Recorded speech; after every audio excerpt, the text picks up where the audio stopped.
Okey, Assalamualaikum warahmatullahi. Okey, hari ni Ustazah akan ajar tajuk zakat penyuci harta. Okey, ni bahagian fiqh tingkatan 3. Untuk dalam buku teks boleh tengok muka surat 137 hingga 148. Okey, tajuk zakat ni dia panjang sikit. Okey, apa maksud zakat? Okey, kalau kita tengok zakat. Zakat ni adalah rukun Islam. Dia adalah rukun Islam. Okey, bila masuk rukun Islam, dia adalah ibadat khas yang ada syarat tertentu ditentukan kepada orang tertentu. Okey, zakat pertama kalau sebut rukun Islam, yang pertama apa dia? Yang pertama ialah mengucap kalimah syahadah. Okey, ini adalah yang pertama. Lepas daripada mengucap, umat Islam wajib menunaikan solat, kemudian puasa, kemudian kita ada zakat dan akhir sekali kita ada bab haji. Okey, kalau murid-murid tengok dalam topik bahagian fiqh pendidikan Islam, start kita belajar daripada form 1, form 2 dan form 3 dia akan meningkat. Okey, ucap kalimah syahadah ini adalah bahagian fiqh lah, akidah. Kita punya keyakinan. Kemudian dia ajar tentang solat. Tingkatan 1, tingkatan 2. Tingkatan 1 ajar bersuci. Tingkatan 2 kita dah belajar banyak jenis solat. Begitu juga form 3. Kemudian ada juga bab puasa. Sekarang kita dah pergi yang keempat, iaitu zakat. Okey, zakat adalah penyuci harta. Zakat bila sebut penyuci harta, dia adalah berkenaan tentang harta. Okey. Dalam tajuk ni mengandungi 2 unit. Unit pertama ialah konsep pengurusan zakat. Okey, sekarang kita tengok. Apakah yang dimaksudkan dengan zakat? Okey, kita tengok dalil zakat. A'udzubillahi minasyaitonirrajim. Wa aqimus solata wa atuz zakah. Dan dirikanlah solat. Allah kata. Dan keluarkanlah zakat. Bila sebut dan, maksudnya ini adalah sekali, serentak. Tak boleh nak solat saja, tak nak zakat. Tak boleh. Mesti solat, mesti menunaikan zakat. Dia serentak dan tak boleh pilih nak buat yang mana yang kita suka. Okey, dari sudut bahasa. Okey, bila sebut zakat dari sudut bahasa, ia bermaksud subur, suci, berkat, berkembang. Okey, ada 4 perkataan murid kena ingat. Zakat adalah subur, zakat adalah suci, zakat adalah berkat, zakat adalah berkembang. Okey, perkataan zakat datang daripada perkataan zakah. Zakah ni suci. Kita pernah dengar nama orang zaki, zakiyah kan? Okey, itu maksud dia suci. Okey, jadi zakat bermaksud subur. Okey, subur, suci, berkat, berkembang. Ada 2 S, ada 2 B. Okey, kena ingat. Yang pertama adalah subur. Yang kedua adalah suci. Yang ketiga, okey, kita dah habis dekat S. S ada 2. Subur, suci. Kemudian ada B yang pertama, iaitu berkat. Dan akhir sekali harta kita akan berkembang. Okey, ini adalah zakat. Okey, sekarang kita tengok zakat dari sudut istilah. Istilah zakat bermaksud mengeluarkan. Okey, kata kerja dia ialah mengeluarkan. Mengeluarkan apa? Sebahagian daripada harta tertentu. Tengok dekat sini. Sebahagian daripada harta tertentu. Ini adalah keyword pertama. Kepada siapa? Kepada golongan yang berhak menerimanya. Ini adalah keyword kedua. Dengan apa? Dengan syarat-syarat yang telah ditetapkan oleh syarak. Okey. Bila sebut zakat, zakat ialah mengeluarkan. Maksudnya, biasa duit kita simpan. Lawan kepada simpan, keluar. Belanjakan, keluarkan. Okey, nak keluarkan apa? Keluarkan yang pertama. Okey, yang pertama kita kena keluarkan harta. Mengeluarkan sebahagian harta tertentu. Untuk siapa? Golongan yang berhak menerimanya. Macam mana cara dia? Mengikut syarat yang telah ditetapkan oleh syarak. Apa maksud syarak? Syarak ialah peraturan. Siapa yang tetapkan syarak ni adalah Allah lah. Jadi Allah Tuhan kita, Allah menciptakan kita dan Allah menentukan peraturan apa yang sesuai untuk kita. Itu yang dinamakan syarak. Okey, seterusnya kita tengok. asnaf yang layak menerima zakat. Okey, murid-murid, dalam tajuk ni murid akan jumpa satu istilah iaitu asnaf. Dalam zakat, dalam asnaf ni hanya digunakan dalam zakat, dalam ibadat zakat. Okey, asnaf zakat ialah siapa? Dia ialah golongan yang layak menerima zakat. Kita tengok tadi. Zakat ni mengeluarkan harta tertentu kepada golongan yang berhak menerimanya. Persoalannya, siapa golongan yang berhak menerimanya? Okey, golongan tersebut ialah asnaf. Okey, asnaf zakat ada 8. Okey, kita kena bezakan setiap satu. Okey, yang pertama ialah fakir. Fakir, apa maksud fakir? Orang yang tiada harta yang mencukupi. Tak ada harta untuk keperluan dirinya, makan, minum, pakaian dan tempat tinggal. Okey, dia memang tak ada duit.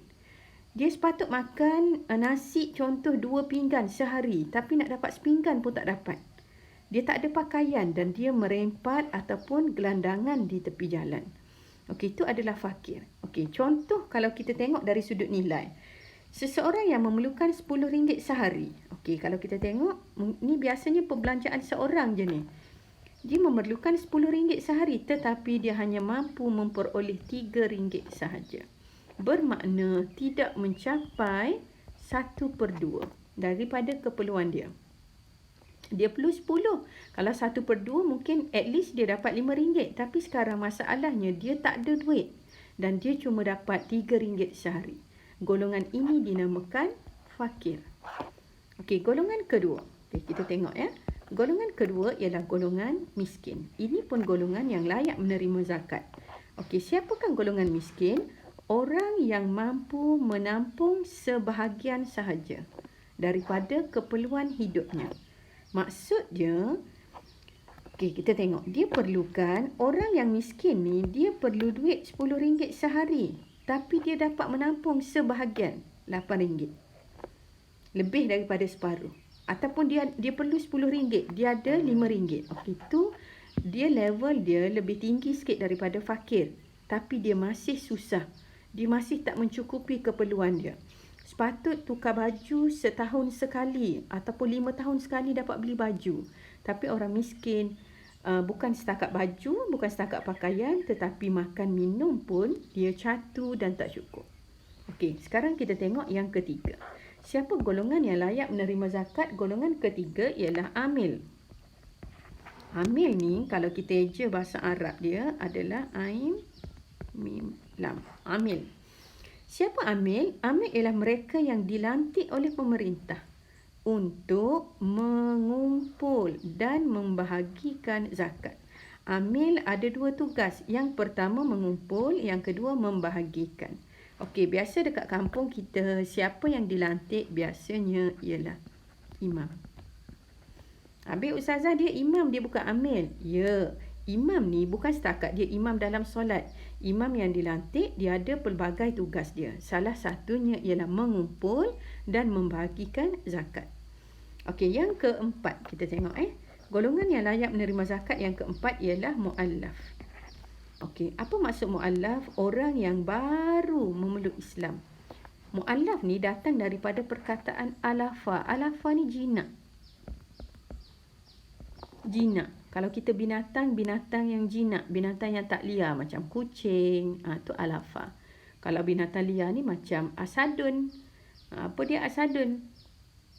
Namirun. Okey, itu adalah binatang yang liar. Singa, harimau. Tapi alafa ni adalah yang jinak. Okey, apa maksud jinak?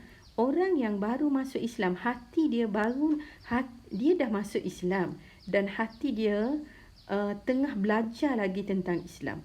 Habis ustazah, kalau dia jutawan, dia seorang jutawan Cina. Dia jutawan, dia memang kaya. Tapi dia masuk Islam, adakah dia layak menerima zakat? Yes, dia layak menerima zakat walaupun dia kaya. Atas dasar apa Islam membenarkan golongan ini menerima zakat? Yang pertama adalah untuk kita sebagai satu bentuk penghargaan. Kita menghargai dia. Walaupun orang senang, bila dapat duit, dia ada satu rasa gembira. Yang kedua, untuk mengikat hati dia dengan Islam. Okey. supaya paling tidak dia rasa Islam ni adalah satu agama yang cakna, yang ambil berat tentang mereka. Okey. Habis sampai bila kita nak bagi zakat kepada dia? Sehingga hati mereka benar-benar terikat dengan Islam. Okey, mungkin dalam tempoh dia belajar untuk menunaikan solat, belajar mengaji, okey, masa tu kita akan bagi zakat. Tapi bila iman dia dah kuat, dah mantap, dan dia bukanlah dalam golongan fakir, dia bukan miskin, dia bukan amin, tapi dia terima atas dasar mu'alaf dan hati dia memang dah terikat, dia dah bukan setakat solat, tapi dia dah jadi imam dan menyampaikan dakwah. Jadi masa tu zakat dah boleh dihentikan kepada beliau. Okey, golongan seterusnya, yang kelima kita tengok. Yang kelima adalah golongan hamba. Hamba ni dalam Islam memang ada hamba dulu. Sebelum datang Islam, ramai golongan hamba dan Allah menetapkan satu hukum khusus kepada hamba. Okey, golongan hamba, tapi sekarang dah tak adalah hamba. Okey, hamba yang macam mana yang boleh menerima zakat? Ini adalah hamba yang ingin membebaskan diri mereka. Okey, ada hamba dia perlukan harta untuk tebus diri dia daripada tuan dia. Selagi mana dia tak tebus ataupun tak ada orang bebaskan dia, dia tetap menjadi hamba.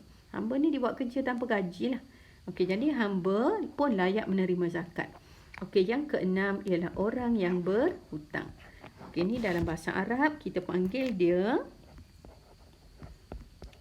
al-gharimin. Al-gharimina. Okey, al-gharimin.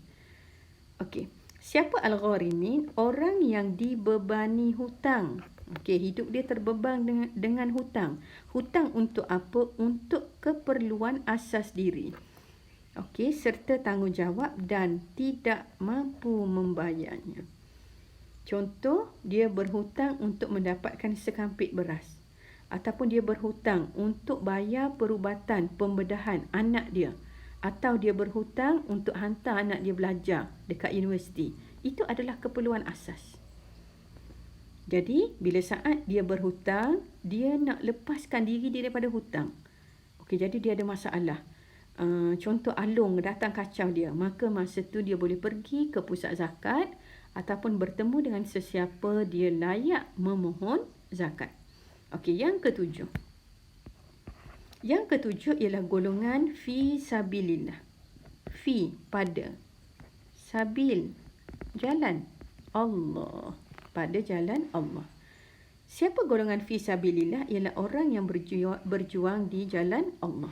Okey, orang yang berjuang di jalan Allah. Habis, siapa yang berjuang di jalan Allah? Okey, yang pertama adalah golongan mujahidin. Okey, contoh sekarang dekat Palestin tu kan. Okey, itu adalah golongan mujahidin. Kalau kita nak bagi sumbangan untuk mujahidin ni, boleh diniatkan sama ada sebagai sedekah ataupun yang lebih besar boleh niat sebagai zakat.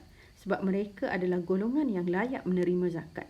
Mereka pergi berperang, mereka tinggalkan anak dan isteri mereka. Jadi kita boleh bayar zakat supaya mereka dapat menyara keluarga mereka dengan duit zakat yang kita berikan. Okey, golongan kedua adalah golongan yang berjuang pada jalan Allah, ialah golongan pelajar. Habis pelajar ni pelajar yang belajar ilmu agama sajakah? Tidak. Maksudnya pelajar yang belajar mana-mana ilmu, sama ada fardu ain atau fardu kifayah. Sebab tu kalau kita tengok ada pelajar yang belajar dekat luar negara ataupun mana-mana, dia memohon beasiswa daripada pusat zakat. Boleh kerana apa? Mereka berada di dalam golongan asnaf yang ketujuh, iaitu fi sabilillah. Okey, dekat sini. Okey, yang ke-8, yang terakhir, siapakah asnaf? Ialah ibnu sabil. Sabil bermaksud musafir. Jalan. Orang ibnu sabil ialah orang yang bermusafir dengan tujuan diharuskan syarak. Kemudian terputus perbelanjaan. Contoh, satu family dia mengembara ataupun dia pergi berziarah ke mana-mana tempat. Okey, dia ziarah tempat tu, dia tak ada niat untuk buat maksiat ataupun buat dosa. Mungkin sekadar melancong ataupun pergi melawat tempat-tempat bersejarah dalam Islam. Contoh, dia pergi Turki. Okey, bila dia pergi sana, tiba-tiba berlaku rusuhan ataupun berlaku bencana dan mereka ini terkandas dekat airport dan terputus perbelanjaan, tak ada duit. Okey, saat itu mereka boleh menerima zakat. Jadi mereka daripada golongan Ibnu Sabil. Okey pelajar, kita tengok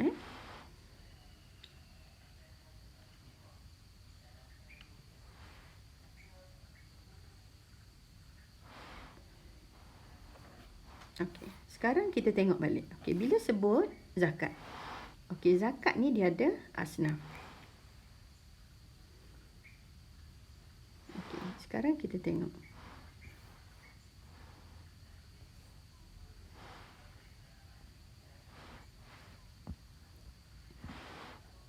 Okey, bila kita buat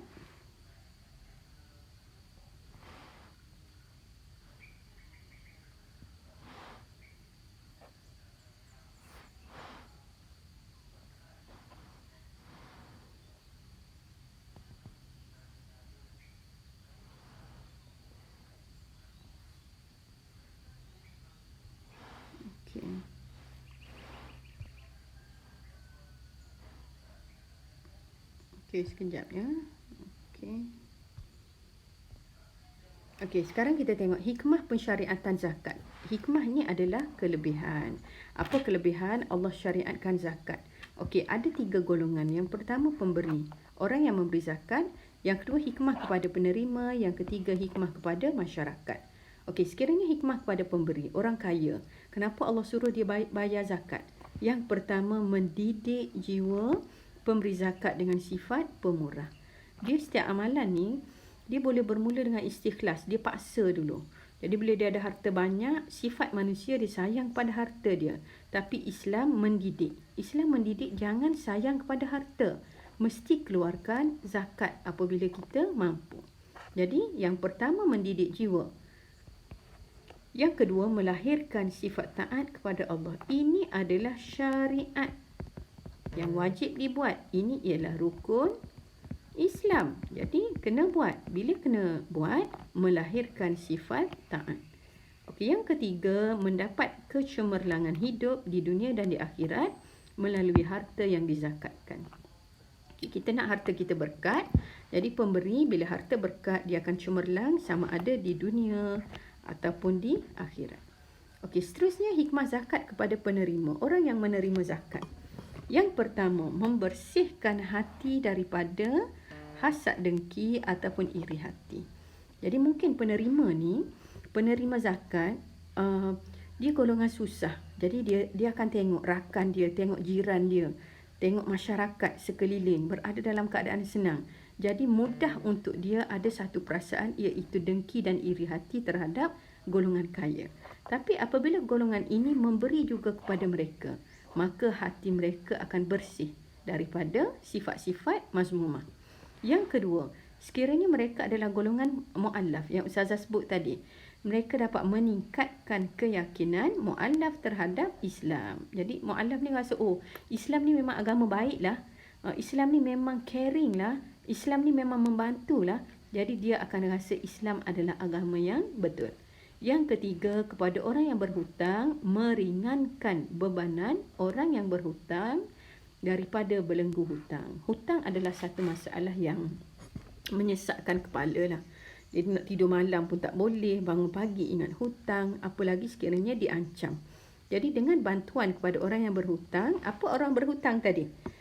Okey, ingat balik. Apa dalam bahasa Arab? Al-gharimin. Okey, bagus. Al-gharimin. Al-gharimin adalah golongan yang berhutang. Jadi hikmah, kelebihan kita bagi zakat kepada dia meringankan bebanan. Al-gharimin. Okey, kepada masyarakat, mengeratkan ikatan ukhuwah dan kasih sayang sesama manusia. Okey, ukhuwah akan lebih erat. Merapatkan jurang perbezaan. Okey, yang ni Islam tak nak. Islam tak nak golongan kaya, apa jadi pada dia? Golongan kaya semakin kaya, golongan miskin semakin miskin. Islam tak nak macam ni. Islam nak jurang perbezaan ni makin kecil. Dia memang mesti akan ada orang kaya dan orang miskin, tapi tak nak perbezaan yang terlampau besar. Untuk merapatkan jurang tersebut adalah melalui zakat. Cantik agama Islam. Okey, yang ketiga, masyarakat akan saling membantu antara satu sama lain. Orang kaya mungkin dia membantu dengan harta dia. Orang susah ataupun yang tiada harta, dia akan membantu daripada banyak segi lain. Dari sudut kemahiran dia, dari sudut bantuan tenaga dia. Jadi ada sesuatu yang kita perlukan daripada orang yang asnaf ni. Okey. Jadi daripada zakat kita boleh nampak, tajuk hari ni. Jadi Ustazah harap pelajar dapat faham tentang tajuk zakat kita hari ni. Boleh buat latihan dalam buku teks. Okey, latihan ni kita tengok Ustazah nyatakan maksud zakat. Okey, bila maksud sebut dari sudut dua, bahasa dan istilah. Okey, boleh buat latihan dalam buku teks, kemudian tulis dalam buku latihan. Nyatakan hukum zakat. Hukum satu perkataan je. Tuliskan dalil nakli. Okey, dalil ada dua. Yang pertama dalil nakli, yang kedua dalil akli. Bila sebut dalil nakli, itu adalah daripada Quran ataupun hadis. Okey, tadi kita dah bincang. Kita dah baca sama-sama. Ini adalah dalil nakli. Okey, kemudian yang keempat, senaraikan asnaf yang layak menerima zakat. Asnaf ada berapa? Ingat balik. Okey, fakir, partner dia miskin. Okey, amil, memberi zakat, partner dia ialah mu'allaf, baru masuk Islam. Yang ni dah steady. Okey, lagi fi sabilillah. Fi sabilillah, berjuang pada jalan Allah. Partner dia adalah Ibnu Sabil. Kemudian 2, 4, 5, 6. Kemudian kita ada hamba. Lagi satu kita ada, siapa kita ada? Orang yang berhutang. Okey, hamba partner dia adalah orang yang berhutang.